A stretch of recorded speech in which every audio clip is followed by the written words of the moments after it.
Versus ದೋಸ್ತಿಗಳು ಅನ್ನೋ ಸ್ಥಿತಿ ಸದ್ಯಕ್ಕೆ ಮೈಸೂರಿನಲ್ಲಿ ಕಾಣಿಸ್ತಾ ಇದೆ. ಅದರಲ್ಲೂ ಕೂಡ ಸೇರಿಗೆ ಸವ್ವಾ ಸೇರು ಅನ್ನೋ ಪರಿಸ್ಥಿತಿ ನೋಡಿ. ಕಾಂಗ್ರೆಸ್ ಫ್ಲೆಕ್ಸ್ಗೆ ಜೆಡಿಎಸ್ ನಾಯಕರು ಕೌಂಟರ್ ಮಾಡ್ತಾ ಇದ್ದಾರೆ. ಯಾವ ರೀತಿ ಡೀಟೇಲ್ಸ್ ನೋಡ್ತಾ ಇದ್ದೀರಾ. ನಿನ್ನೆ ದೇವೇಗೌಡರ ವಿರುದ್ಧ ಕಾಂಗ್ರೆಸ್ನ ಕೆಲವರು ಫ್ಲೆಕ್ಸ್ ಅನ್ನ ಹಾಕಿಸಿದ್ರು. ಅದು ರಾರಾಜಿಸ್ತಾ ಇತ್ತು ಮೈಸೂರಿನ ಹಲವು ಭಾಗದಲ್ಲಿ.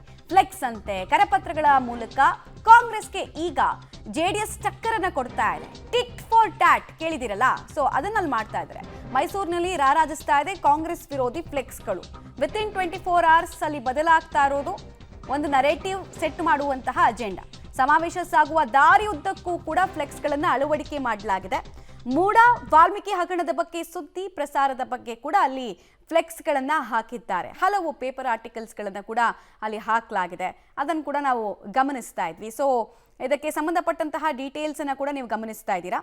ಮೈಸೂರಿನಲ್ಲಿ ಪ್ರತಿ ಚಿಕ್ಕ ಚಿಕ್ಕ ವಿಚಾರದ ಮೂಲಕ ಕೂಡ ಜನರ ಗಮನವನ್ನ ಸೆಳೆಯುವಂತಹ ಪ್ರಯತ್ನ ಹಾಗೂ ಜನರ ಮನಸ್ಸಲ್ಲಿ ಆಳವಾದಂತಹ ಭಾವನೆ ಈ ಪ್ರಕರಣಕ್ಕೆ ಸಂಬಂಧಪಟ್ಟಂತೆ ಬಿತ್ತುವ ಕೆಲಸವನ್ನ ತಮ್ಮದೇ ದಾಟಿಯಲ್ಲಿ ಮಾಡ್ತಾ ಇದ್ದಾರೆ ದೋಸ್ತಿಗಳು. ನಿನ್ನೆ ಕಾಂಗ್ರೆಸ್ನವರ ಸರದಿ, ಅವ್ರಿಗೆ ಚಾನ್ಸ್ ಇತ್ತು. ಈಗ ತಮಗೆ ಸಿಕ್ಕಿರೋ ಚಾನ್ಸ್ನ ಕಂಪ್ಲೀಟ್ ಆಗಿ ಬೇರೆ ಬೇರೆ ರೀತಿಯಲ್ಲಿ, ಅಂದರೆ ಮೂಡ ಹಗರಣ ಅಂದ್ರೆ ಏನು, ಆಮೇಲೆ ಅಲ್ಲಿ ಯಾರ್ಯಾರ ಹೆಸರು ಕೇಳಿ ಬಂದಿದೆ, ಯಾವ್ಯಾವ ರಾಜಕಾರಣಿಗಳ ಹೆಸರು ಕೇಳಿ ಬಂದಿದೆ, ಅದೆಲ್ಲವನ್ನು ಕೂಡ ನೋಡ್ಲಾಗ್ತಾ ಇದೆ.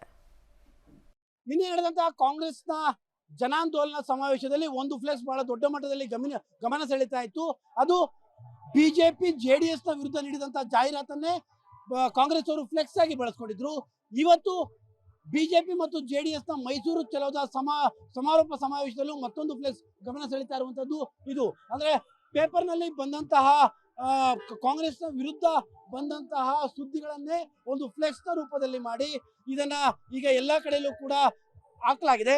ಪ್ರಮುಖವಾಗಿ ಎಲ್ಲಾ ರಾಜ್ಯ ಮಟ್ಟದ ಪತ್ರಿಕೆಗಳಲ್ಲಿ ಈ ಒಂದು ರಾಜ್ಯ ಸರ್ಕಾರದ ವಿರುದ್ಧ ಬಂದಂತಹ ಕೆಲವೊಂದಿಷ್ಟು ಸುದ್ದಿಗಳು, ಅದಕ್ಕೆ ಸಂಬಂಧಪಟ್ಟಂತ ಕೆಲವೊಂದಿಷ್ಟು ಸುದ್ದಿಗಳ ಹೆಡ್ಲೈನ್ ಗಳನ್ನ ಅವರೇ ಒಂದು ಫ್ಲೆಕ್ಸ್ ಆಗಿ ಮಾಡಿರುವಂತದ್ದು. ಅದರಲ್ಲಿ ಪ್ರಮುಖವಾಗಿ ಮೂಡದಲ್ಲಿ ನಡೆದಿರುವಂತಹ ಭ್ರಷ್ಟಾಚಾರದ ವಿಚಾರ ಇರ್ಬೋದು, ಅಥವಾ ವಾಲ್ಮೀಕಿ ಹಗರಣದಲ್ಲಿ ನಡೆದಿರುವಂತಹ ಭ್ರಷ್ಟಾಚಾರದ ವಿಚಾರ ಇರ್ಬೋದು, ಮತ್ತು ರೈತರಿಗೆ ಸಂಬಂಧಪಟ್ಟಂತ ವಿಚಾರ ಇರ್ಬೋದು. ಹೀಗೆ ಎಲ್ಲಾ ರೀತಿಯಾದಂತಹ ಹೆಡ್ಲೈನ್ಗಳು, ಅಂದ್ರೆ ಸರ್ಕಾರದ ವಿರುದ್ಧ ಇರುವಂತಹ ಪ್ರಮುಖ ಸುದ್ದಿಗಳ ಹೆಡ್ಲೈನ್ಗಳನ್ನೇ ಒಂದು ಫ್ಲೆಕ್ಸ್ ಆಗಿ ಮಾಡಿ ಅದನ್ನ ಈಗ ಎಲ್ಲಾ ಕಡೆಯಲ್ಲೂ ಕೂಡ ಬಿಜೆಪಿ ಮತ್ತು ಜೆಡಿಎಸ್ ನ ದೋಸ್ತಿಗಳು ಹಾಕಿರುವಂತದ್ದು. ಅಲ್ಲಿಗೆ ಫ್ಲೆಕ್ಸಿನ ವಿಚಾರಕ್ಕೆ ಫ್ಲೆಕ್ಸ್ ನ ಮೂಲಕವಾಗಿ ಉತ್ತರ ಕೊಡುವಂತಹ ಒಂದು ತಂತ್ರ ಇದು. ಕ್ಯಾಮರಾ ಪರ್ಸನ್ ಕಾರ್ತಿಕ್ ಜೊತೆ KP Nagaraj, public TV, Mysuru.